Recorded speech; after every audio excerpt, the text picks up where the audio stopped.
Our story starts at the place where all eyes turn to in mid-June. The area is synonymous with Porsche motorsports, Le Mans. The cars from Zuffenhausen have won this sports car classic 13 times. That's racing 2 times around the clock in Sartre.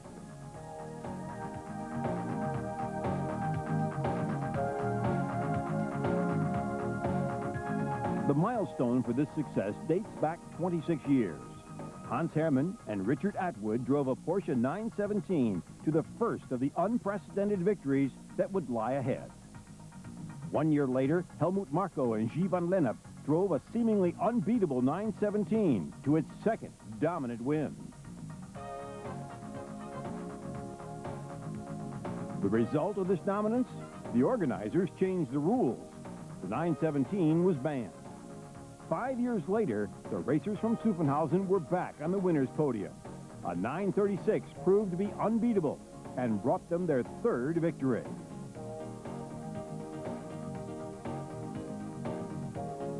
Jackie Ickx and Guy van Lennep easily covered the 24 hours with the help of routine pit stops.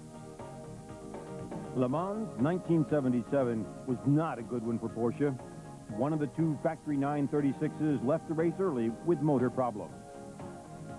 The remaining 936 of Jürgen Bart, Jackie Ickx, and Hurley Halewood suffered a costly pit stop for motor repairs.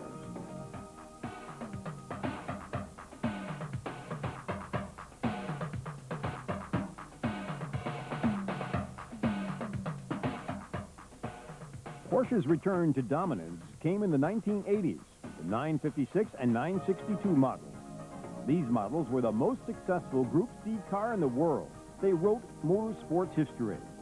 World championships, the IMSA title in America, and 7 times in a row, they won the laurels at Le Mans.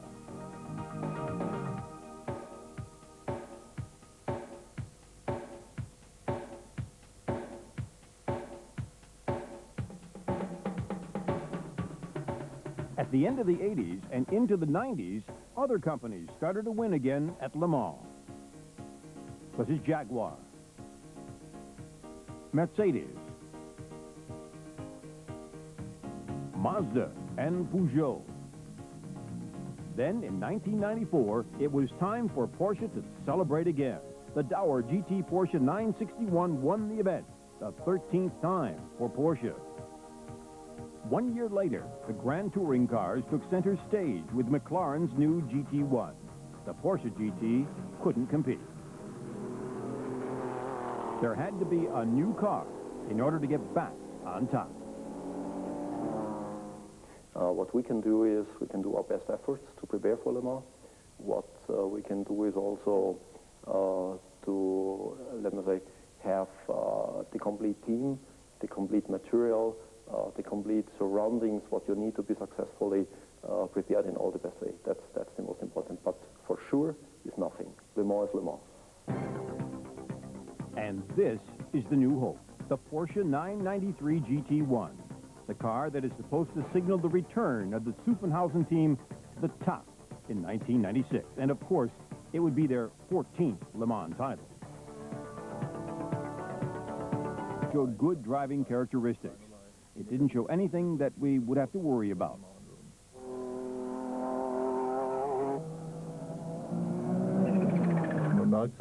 The car can be driven at its limit after 4 or 5 laps. You don't have the feeling that you risk too much.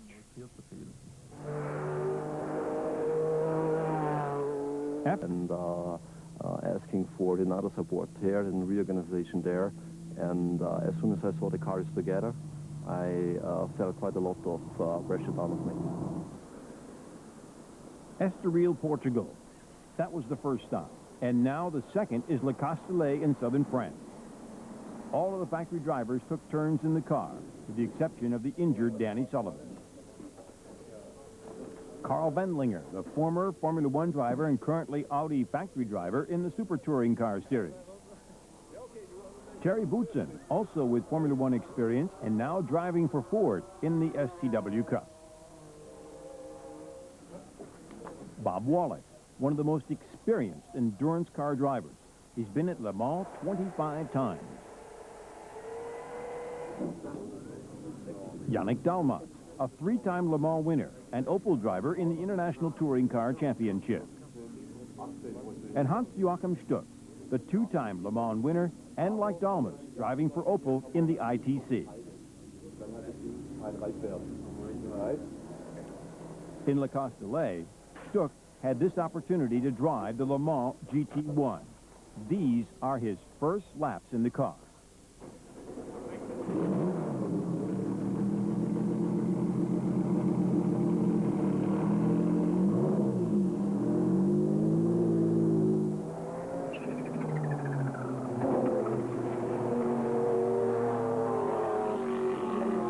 Was ich sagen muss, dass die Pedalgleise für die Bremsung ganz schön hoch sind. Gell? Ist wahr? Ja, finde ich schon. Die waren noch höher, die haben wir jetzt verstärkt, dass die Verstärkung Das ist ganz schön hoch. vergrößert.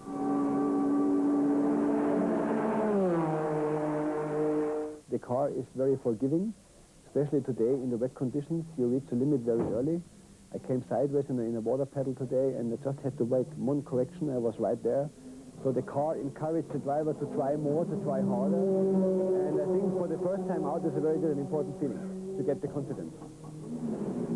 But he did have some problems. In fact, he was the only one with problems during the tests. A differential made life difficult for the popular driver.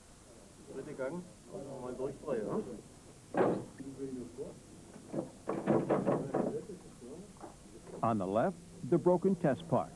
It's 2 kilograms lighter than the original, but not quite as strong.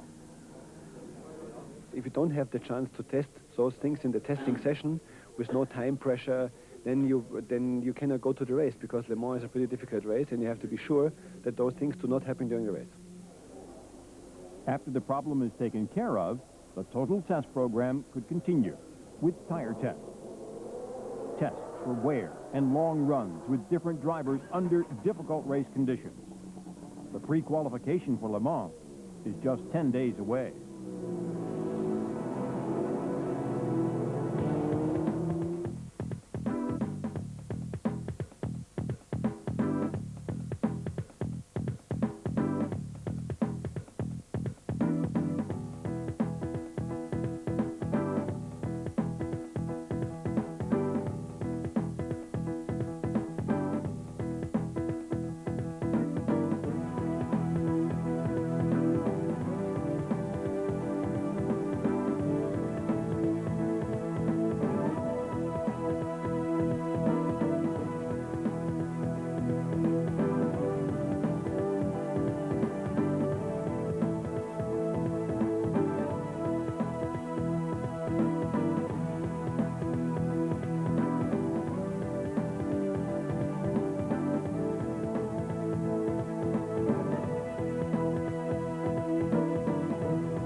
After some 2,000 test kilometers, everyone is ready for the pre-qualification.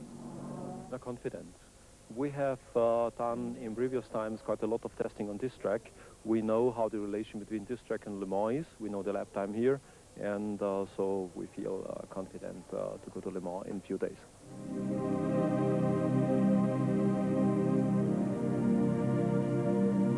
Le Mans is a quiet, friendly, small town some 200 kilometers southwest from Paris.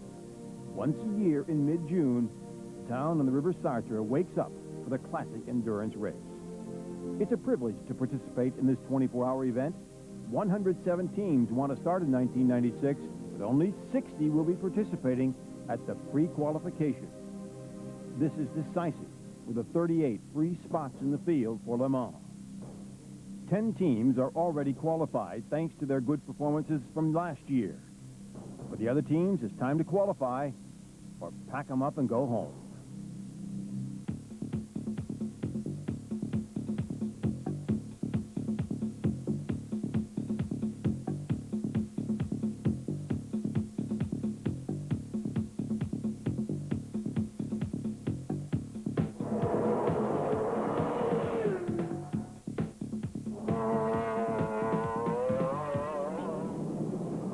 For Porsche, this pre-qualification is the first test against the competition.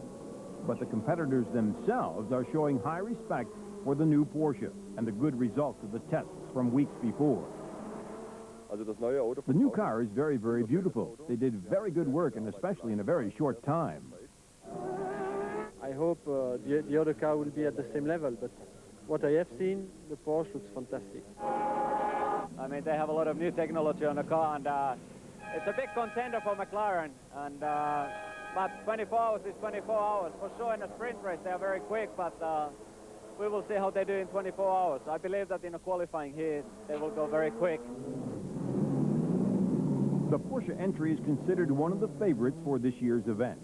But the competition for the overall victory this year is stronger than ever before. For example, the category for Le Mans prototypes with 520 horsepower, weighing in at 875 kilograms and an 80-liter gas tank. There are 7 open sports cars with the Porsche bi-turbo motor, and they're considered to be very reliable. One of the prominent drivers is U.S. racing legend Mario Andretti. The former Formula One champion, Indy Series and Indy 500 champion, is still looking for his first Le Mans Winners' Cup. Well, you never know, obviously. I could say perhaps I'd like to try to come back next year again, one more time, but I'm not getting any younger, so if I feel as good as I do now, I'll be okay. But again, I can't say I have too many more left, so naturally, time is important to me. The Porsche prototypes will be facing competition from the Riley and Scott Oldsmobile, which has already won the Spring Classics in Daytona and Sebring.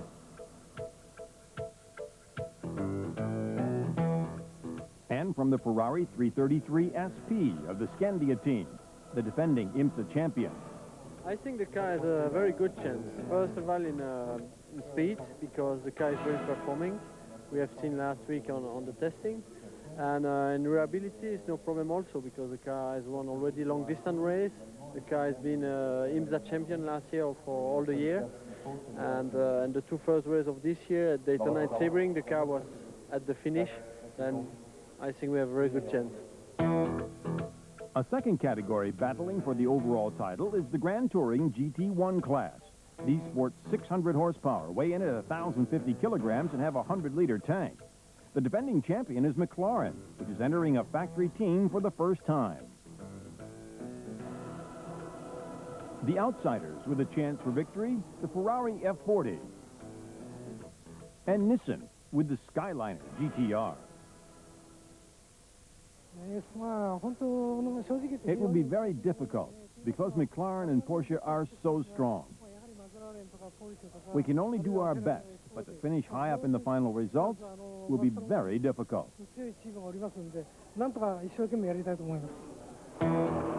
There's Porsche with the GT2 Evo, and Chrysler with 5 powerful Dodge Vipers.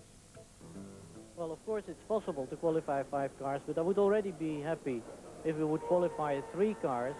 It's a very, very new car. It's the Le Mans will be the 4th race the car will drive in its existence as a race car. And it's largely based on a standard car, so let's hope the best. Now the main goal for Porsche is to qualify for the race, which they do in the very first hour. Hans-Joachim Stuck and Yannick Dalmas record times in the Porsche GT1, which will easily put them in the top group of cars. The rest of the day can be spent setting up the car on the new course. The car needs quite some setup for this track here. It's a normal road track, and it needs to make the car a bit more nicer to drive, and then we get more confidence and we can use more the potential of the car. But at the moment, I think we're doing very fine. There are tire tests to check the best mixture for the race. Chassis setups and all other aspects of the normal test are also covered.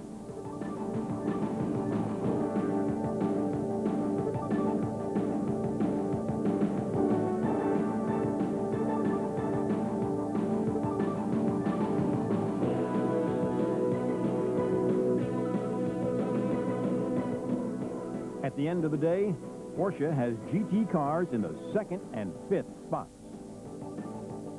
The Gulf McLaren team with J.J. Lexto driving has the best time in this category. they're a mere 0.7 of a second ahead of the fastest Porsche. The McLaren factory team with Jacques Lafitte, Steve Soper, Nelson Piquet, and Johnny Cicotto are 4th and 7th.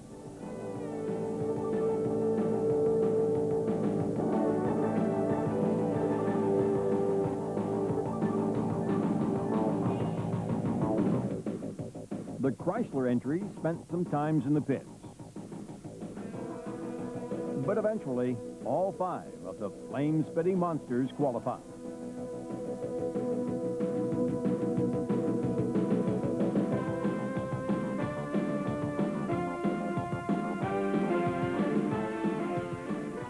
As expected, the prototypes are at the top of the times. In particular, the world sports cars from Ferrari and Riley Scott. The Porsche prototypes of Kramer, Yurst, and Courage are right on their heels. There's only a small time difference between them and the GT cars, and that's quite astounding. The difference? Just 2 seconds.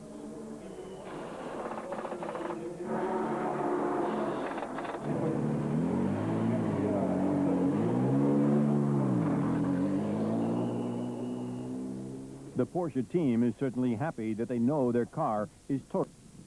Now, the cars test again, just 1 week later.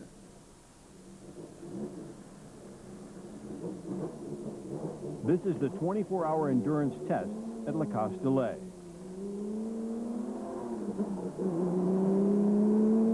It's very important to find a baseline to show how stable the car is, how reliable the car is, but it's no guarantee for the race, of course. But when you can't run a test for 24 hours, so you can't run a race for 24 hours.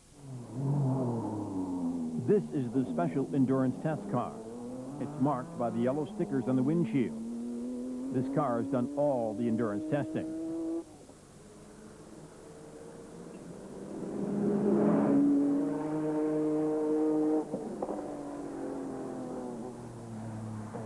The second car with the blue sticker on the windshield is running tire and setup tests. They're using different makes of tires and springs. This is only part of a complex preparation for the 24 hours, but the tension is still high. Nothing will be left to chance. All relevant elements will be meticulously checked before the endurance run. Everyone wants to have a perfectly set up car for the test, twice around the clock.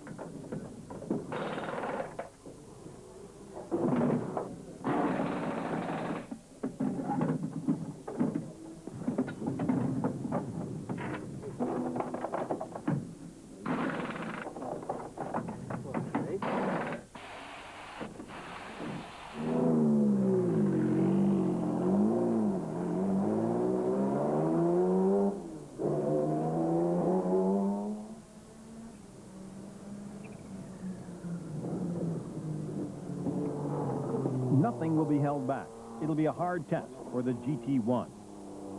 We are not trying to save the car and go over 24 hours just to be pleased that nothing happened on the car. We just drive as fast as we can and use everything, brakes and curbs and an engine and gearbox and try actually to drive harder than we will do in the 24-hour race, just to be able to find out where are the weak points and what has to be changed before the race to improve the car and improve the endurance. There is a new untested oil tank. It was originally under the wheel housing. Now it's in the middle, nearer the motor. Problem, there's too much oil being pressured into the catch tank. It's being rebuilt on the spot.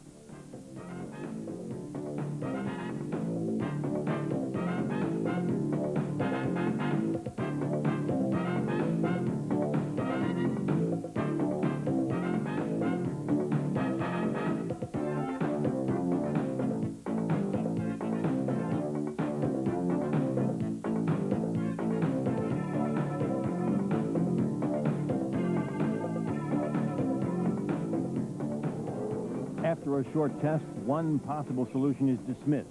They'll return to the way it was before the endurance test.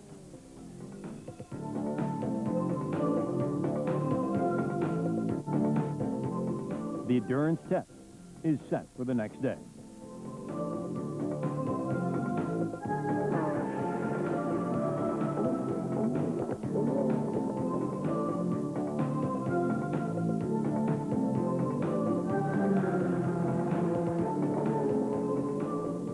After a perfect 24-hour drive and some 4,300 kilometers, the GT1 showed its endurance qualities. Despite this, there's plenty of work ahead for the Porsche team and Project Le Mans. First of all, the two cars we have with us to make them fit for the race weekend. One of these cars will be the spare car, but nevertheless this car also has to be brought on the latest level of development. And there is a third car just being built together in our facility in Weissach, and this is the main job, to prepare everything for the 24-hour race.